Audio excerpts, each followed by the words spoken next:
வணக்கம் and welcome to math easy academy. நம்மளுடைய UGTRB previous year question சீரீஸ்ல இப்போ நம்ம பார்க்க போறது யூனிட் 4 எலக்ட்ரிசிட்டி அண்ட் மேக்னட்டிசம். இந்த செக்மெண்ட்ல இருந்து கேட்கப்பட்ட ப்ரீவியஸ் இயர் கொஷின் 15 கொஷினை தான் அனலைஸ் பண்ண போறோம். ஸோ இதுல முதல் கேள்வி, when the number of turns in the primary and secondary coil is increased 3 times each, the mutual inductance increased எவ்வளவு மடங்குகள் இன்க்ரீஸ் ஆயிருக்கும் அப்படின்னு கேக்குறாங்க. Primary turns, secondary turns. So இதை N1 அண்ட் N2 அப்படின்னு வச்சுக்குவோம். Number of turns in primary and number of turns in secondary. Actually mutual inductance is proportional to N1 into N2. அவ்வளவுதான். இப்போ இந்த ரெண்டையுமே என்ன சொல்லியிருக்காங்க, மூணு மடங்கு அதிகப்படுத்தியிருக்கேன் அப்படின்னு சொல்லியிருக்காங்க. ஸோ அப்போ new mutual inductance M1 is proportional to 3 times of N1 into 3 times of N2, which is equal to 9 times of N1 N2. So M1 is proportional to 9 times of M. So option B the correct choice. அடுத்த கேள்வி, which of the following is dimensions of self inductance? in case memory பண்ணிருந்தீங்கன்னா இது ஈஸியா அடிச்சிடலாம். Option B தான் இதுக்கான choice. But ஒருவேளை இதை நம்ம மெமரி பண்ணல அப்படின்னா இதை எப்படி நம்ம டெரைவ் பண்ணி கொண்டு வர்றது? ஸோ ஃபர்ஸ்ட் செல்ஃப் இண்டக்டன்ஸ் உடைய ஃபார்முலால இருந்து எடுத்துட்டு வருவோம். Self inductance is equal to n phi by i. L is equal to n into phi by i அப்படின்னு வரும். இதுல இந்த phi அப்படிங்கிறது என்ன? Flux, magnetic flux. So phi is equal to magnetic field into area. B dot A அப்படின்னு படிச்சிருப்போமா? phi is equal to B dot A. So BA cos theta னு வரும். நான் தீட்டாவை 0 அப்படின்னு அஷ்யூம் பண்ணிக்கிட்டு phi is equal to B into A அப்படின்னு எழுதிருக்கு. இப்போ நம்ம கிட்ட இன்னொரு ஒரு ஃபார்முலா இருக்கு. force is equal to BIL. இது என்னன்னா force on a current carrying conductor. ஒரு கரண்ட் கேரியிங் கண்டக்டர் உடைய ஃபோர்ஸுக்கான ஃபார்முலா தான் நம்ம இங்க எழுதியிருக்கோம். இதுல இந்த B அப்படிங்கறத நம்ம எப்படி எழுதலாம்? F divided by I into L அப்படின்னு எழுதலாமா? ஃபோர்ஸுக்கு நமக்கு டைமென்ஷனல் ஃபார்முலா ரொம்ப நல்லாவே தெரியும். ML T power -2 divided by I அப்படிங்கிறதுக்கான டைமென்ஷனல் ஃபார்முலா I தான் இன்டு இங்க இருக்கிற L அப்படிங்கிறது என்னது? ஆக்சுவலா இந்த L அப்படிங்கிறது length of a conductor. So it is L. இது செல்ஃப் இண்டக்டன்ஸ் கிடையாது, குழப்பிக்க கூடாது. இந்த L அப்படிங்கிறது லென்த். ஸோ இதுல இருந்து நமக்கு என்ன கிடைக்கும்? L கேன்சல் ஆயிடுச்சுன்னா M I power -1 T power -2. So இதுதான் B. ஓகே, இப்போ அடுத்தது phiக்கு என்ன சொன்னோம்? B into A. ஏங்கிறது ஏரியா. அப்ப M I power -1 T power -2 into ஏரியாவுக்கு என்ன? L square. ஓகே, இப்போ நம்மளுடைய final formula L is equal to என்ன சொல்லியிருக்கோம்? n phi by I ன்னு சொல்லியிருக்கோமா? n அப்படிங்கிறது வெறும் நம்பர் தான், நம்பர் ஆஃப் டர்ன்ஸ் தான். ஸோ அதை விட்டுறலாம். அப்போ phi by I, phiக்கு என்ன வந்திருக்கு? M L square T power -2 I power -1 divided by I. So ultimately I power -2 M L square T power -2. So in case இது உங்களுக்கு ஞாபகம் இருந்ததுன்னா ஈஸியா B அப்படிங்கறத சப்ஸ்டிட்யூட் பண்ணிடலாம். இல்லனா நமக்கு தெரிஞ்ச ஃபார்முலால இருந்து நமக்கு டெரைவ் பண்ண தெரியும். இது ரொம்ப ஸ்ட்ரைட் ஃபார்வர்டான question. An absolute electrometer is used to measure. Electrometer அப்படிங்கறத நம்ம பார்ட்டிகிள் பிசிக்ஸ்ல கூட படிப்போம். பார்ட்டிகிள் டிடெக்டர் அங்கெல்லாம் பாத்தீங்கன்னா இந்த எலக்ட்ரோமீட்டர் அப்படிங்கிறது யூஸ் ஆகும். ஸோ பேசிக்கா இந்த எலக்ட்ரோமீட்டர் அப்படிங்கிறது எதுக்கு யூஸ் ஆகுது? To find or to measure potential difference. இது ஒரு இன்ட்ரெஸ்டிங்கான question. In Thomson effect, if the Thomson coefficient of a metal expressed in joule per coulomb per degree Celsius is numerically equal to EMF in volt. Unit wise ஒன்னா இருக்குன்னு சொல்லல, நியூமரிக்கலா ரெண்டு ஒன்னா இருக்கு அப்படின்னு சொல்றாங்க. Then the temperature difference between the 2 points is. So first the Thomson effect la EMF is equal to Thomson coefficient into T2 minus T1 temperature difference. இவ்வளவுதான் நமக்கு ஃபார்முலா. ஆக்சுவலா இங்க இந்த கொஸ்டின்ல என்ன சொல்லியிருக்காங்க, இஎம்எஃப்பும் தாம்சன் கோஎஃபிஷியன்ட்டும் நியூமரிக்கலி ஈக்குவல் அப்படின்னு சொல்லியிருக்காங்க, which means E equal to sigma. அப்ப இது நமக்கு எப்படி மாறிடும், sigma is equal to sigma times T2 minus T1. அவங்க கேட்கறது என்னது, temperature difference T2 minus T1 தான் கேட்கறாங்க. ஸோ இதுல இருந்து நம்ம என்ன பண்ணலாம், T2 minus T1 is equal to 1 வருமா. So which is nothing but 1 degree Celsius. So option C தான் இதுக்கு கரெக்டான பதில். அடுத்தது இது ஒரு வண்டர்ஃபுல் ஈக்குவேஷன் அண்ட் இதுக்கு ஒரு பெர்ஃபெக்ட் மீனிங் இருக்கு. B dot ds is equal to 0 அப்படின்னா இதுக்கு மீனிங் என்ன, magnetic monopole does not exist. இதுதான் இதுக்கான meaning, magnetic monopole does not exist. இது நீங்க இன்னொரு ஃபார்ம்லயும் கூட பார்த்திருக்க வாய்ப்பு இருக்கு, del dot b is equal to 0. So இது ஆக்சுவலா என்னன்னா Gauss law of magnetism. Integral b dot ds is equal to 0ங்கிறது காஸ் லா இன் மேக்னட்டிசத்துடைய integral form, del dot b equal to 0ங்கிறது differential form of course. But meaning என்ன, magnetic monopole does not exist. So நம்ம எலக்ட்ரிசிட்டியை பொறுத்த வரைக்கும் சார்ஜஸை plus Q and minus கியூன்னு தனித்தனியா பிரிக்க முடியும். ஆனா மேக்னெட்னு வந்தீங்கன்னா நார்த் போலும் சவுத் போலும் எப்பவுமே ஒரு மேக்னெட்ல சேர்ந்தே தான் இருக்கும். நீங்க அந்த மேக்னெட்டை உடைச்சிங்கனாலும் திரும்ப அது நார்த் போல் சவுத் போலா தான் மாறும். நார்த் மட்டும் தனியா அல்லது சவுத் மட்டும் தனியான்னு பிரிக்க முடியாது. ஸோ இதுதான் இந்த லா நமக்கு சொல்லுது. அப்ப இதுக்கு ஆப்ஷன் என்ன, B. There is no isolated magnetic monopole. நம்மளுடைய அடுத்த question, an electric dipole is placed at an alignment angle of 30 degree with an electric field of 2 into 10 to the power 5 Newton per coulomb. ஒரு electric field apply பண்ணிருக்காங்க, அதுல ஒரு டைபோலை place பண்ணிருக்காங்க, 30 degree angle இருக்கிற மாதிரி place பண்ணிருக்காங்க. அது ஒரு டார்க்கை டெஃபினட்டா ஃபீல் பண்ணும், வேல்யூவை கொடுத்திருக்காங்க 8 நியூட்டன் மீட்டர்.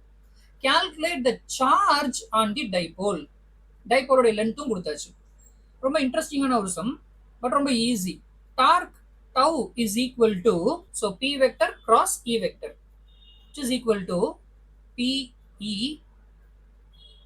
sin theta. அந்த தீட்டாவையும் கொடுத்துருக்காங்க 30 டிகிரி.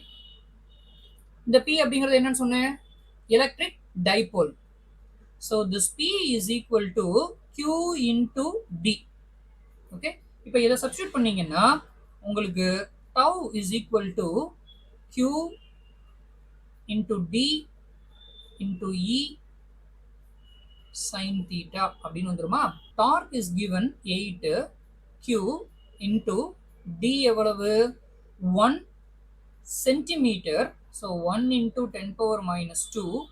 எலக்ட்ரிக் ஃபீல்டு எவ்வளவு 2 into 10 to the power 5 sin 30 degree. So நமக்கு தேவை Q. Q is equal to, இது எல்லாத்தையும் சிம்பிளிஃபை பண்ணீங்கன்னா you will get 0.008 கூலும் அப்படின்னு வரும், which is nothing but 8 milli coulomb. So answer option B. ரொம்ப சிம்பிளான ஒரு question. For a diamagnetic material which of the following statement is correct? Magnetic மெட்டீரியலை மூணா பிரிப்போம், டயா, பேரா அண்ட் ஃபெர்ரோ. என்ன பேசிஸ்ல, மேக்னெட்டிக் சசப்டபிலிட்டி அப்படிங்கிற பேசிஸ்ல தான் இதை நம்ம கிளாசிஃபை பண்ணுவோம்.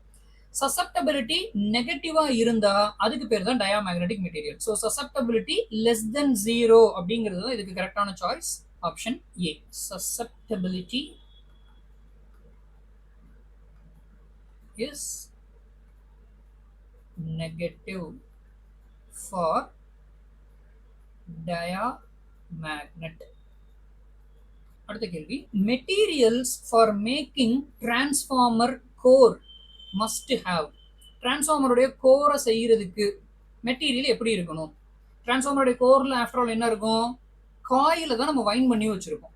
அப்ப அங்க இண்டக்ஷன் அப்படின்ற ஒரு ப்ராசஸ் உருவாகுமா? ஒரு காயில்ல உருவாகக்கூடிய மேக்னெட்டிக் ஃபீல்ட இன்னொரு காயில் கட் பண்ணும் போது அதுல ஒரு இஎம்எஃப் உருவாகும், மியூச்சுவல் இண்டக்ஷன் அப்படின்னு நம்ம இதை சொல்லுவோம். ஓகே, அப்ப மெட்டீரியல் எப்படிப்பட்ட மெட்டீரியலா இருக்கணும்னா டெஃபினட்டா ஹை மேக்னெட்டிக் இண்டக்ஷன் இருக்கக்கூடிய ஒரு மெட்டீரியலா இருக்கணும், ஃபர்ஸ்ட் பாயிண்ட். ரெண்டாவது பாயிண்ட் என்ன இருக்கணும் அப்படின்னா இதுல ஒவ்வொரு இன்ஸ்டன்ட்லயும் நம்ம கொடுக்குற ஏசி கரண்ட் ஃப்ளக்சுவேட் ஆகிக்கிட்டே இருக்கும். அதாவது பாசிட்டிவ் நெகட்டிவ்னு மாறிக்கிட்டே இருக்கும்.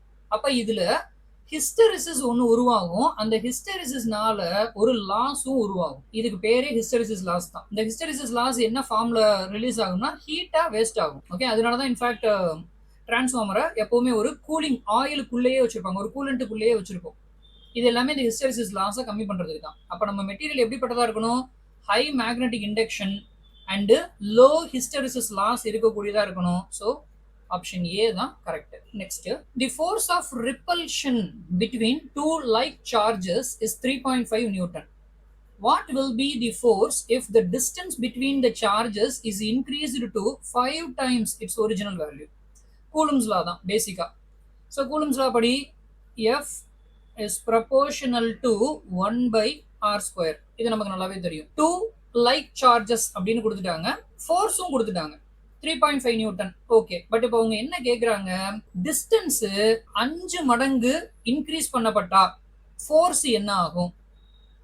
So F prime is proportional to 1 by 5 times r to the whole square, which is equal to 1 by 25 times r square. அப்ப நம்ம எப்படி எழுதலாம்? F divided by 25. Old force உடைய value is 3.5 divided by 25. So our F prime is equal to 0.14 newton. Answer என்ன? Option B தான் இதுக்கான answer. இவங்க எல்லாரும் நம்ம அகாடமியோடைய அச்சீவர்ஸ். கடந்த பிஜிடிஆர்பி எக்ஸாம் கிளியர் பண்ணி போஸ்டிங் வாங்கியிருக்கிறவங்க. அவங்களுக்கு ஒரு வாழ்த்துக்களை சொல்லிட்டு இப்போ நம்ம அகாடமியில UG and PGTRB classes July மந்த்ல இருந்து ஸ்டார்ட் ஆகுது. July 1st PGTRB with the first instalment fee of ₹2000 and July 15ல யூஜி டிஆர்பிக்கு கிராஷ் கோர்ஸ் ஸ்டார்ட் ஆகுது. இதுல யூனிட்டுக்கு 3 டெஸ்ட் அப்படிங்கிற விகிதத்துல 30 டெஸ்ட் இருக்கும். அதுக்கப்புறமா ஒவ்வொரு 2 யூனிட்டையும் கம்பைன் பண்ணி 5 டெஸ்ட் அப்படிங்கிற ஃபார்ம்ல 5 யூனிட்டுக்கு நடுவுல ஒரு மிட் டெஸ்ட், ஃபைனலா மார்க் டெஸ்ட் அப்படிங்கிற விகிதத்துல மொத்தமா 40 டெஸ்ட் கிடைக்கும். அதை விட ரொம்ப முக்கியமா ஒவ்வொரு யூனிட்டுக்கும் உங்களுக்கு 5ல இருந்து 6 மணி நேரத்துக்கான கிளாஸஸும் கிடைக்கும். இதுல கிட்டத்தட்ட அந்த யூனிட் நமக்கு ஃபுல்லாவே கவர் ஆகிடும். இந்த கிளாஸஸ் எல்லாமே நமக்கு ஹேண்டில் பண்ண போறது SET, NET and TRB toppers. இந்த கிராஷ் கோர்ஸ் இப்போ 999க்கு அவைலபிளா இருக்கு. விருப்பம் இருக்கிறவங்க ஸ்கிரீன்ல தெரியுற நம்பருக்கு கால் பண்ணி ரெஜிஸ்டர் பண்ணிக்கோங்க. இப்போ நம்ம வீடியோவை கண்டினியூ பண்ணலாம். நம்மளுடைய அடுத்த கேள்வி, when a material attained uniform polarization,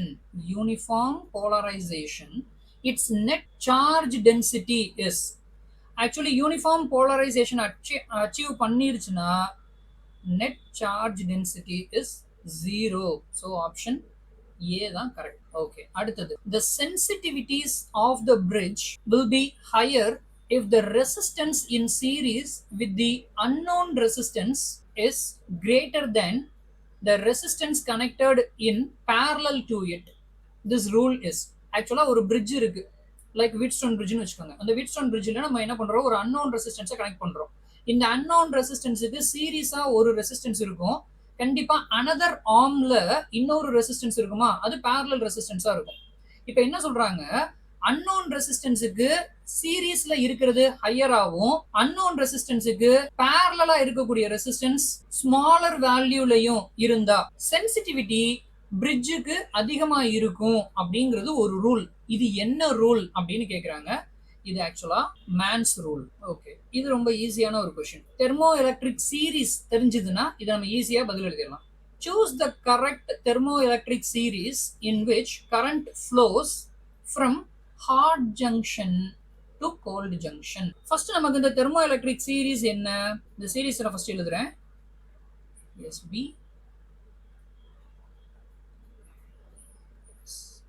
FE CD ZN AG AU MO SN PB HG MN CU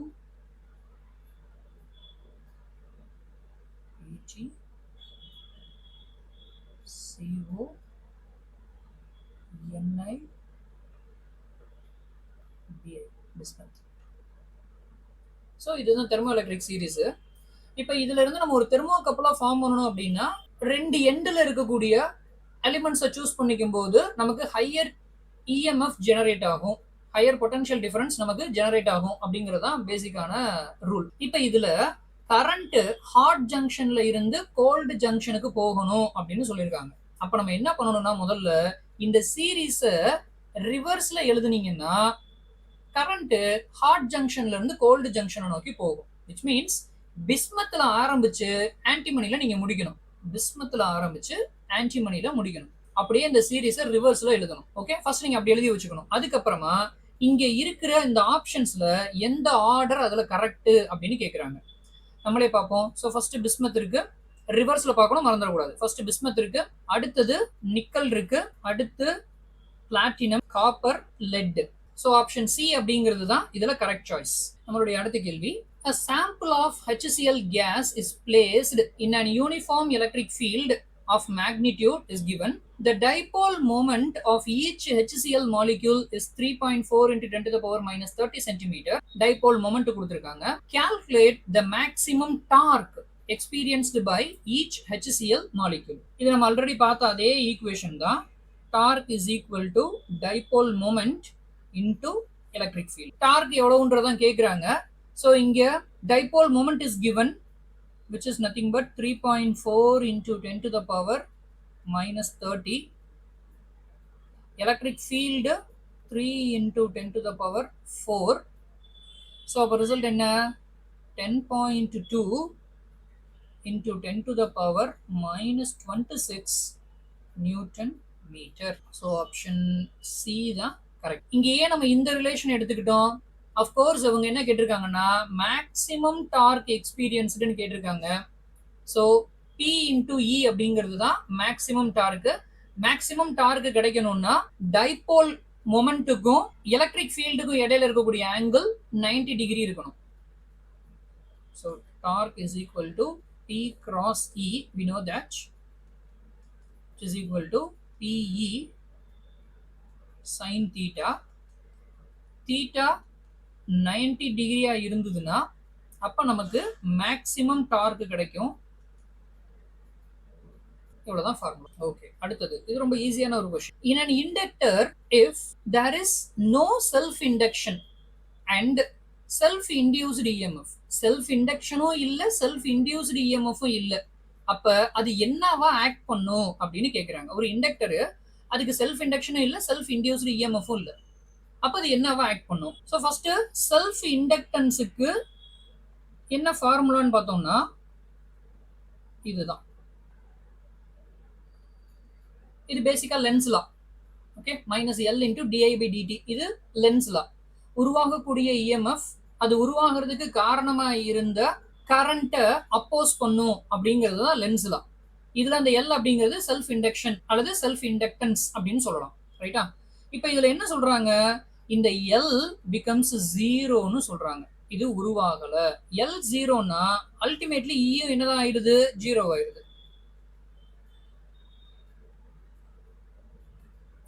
இப்ப இந்த கதையில இந்த இண்டக்டர் என்னவா ஆக்ட் பண்ணும்?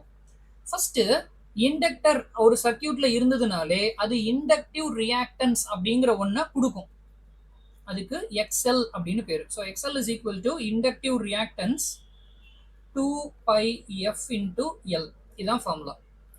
ரியாக்டன்ஸ்னா வேற ஒன்றும் இல்லை, இதுவும் ரெசிஸ்டன்ஸ் தான். இண்டக்டர்னால உருவாகக்கூடிய ரெசிஸ்டன்ஸ் இஸ் ஈக்குவல் டு, இங்க நமக்கு எல் ஜீரோ ஆயிட்டதுனால XL என்ன ஆயிடும், ஜீரோன்னு ஆயிடும். ரெசிஸ்டன்ஸே அது ஆஃபர் பண்ணல அப்படின்னா அது ஏசியை கம்ப்ளீட்டா அலோவ் பண்ணிடுது, டிசியையும் கம்ப்ளீட்டா அலோவ் பண்ணிடுது அப்படின்னு அர்த்தம். Allows both AC and DC. Our last question. In an electrical circuit, RLC and AC source are all connected in series.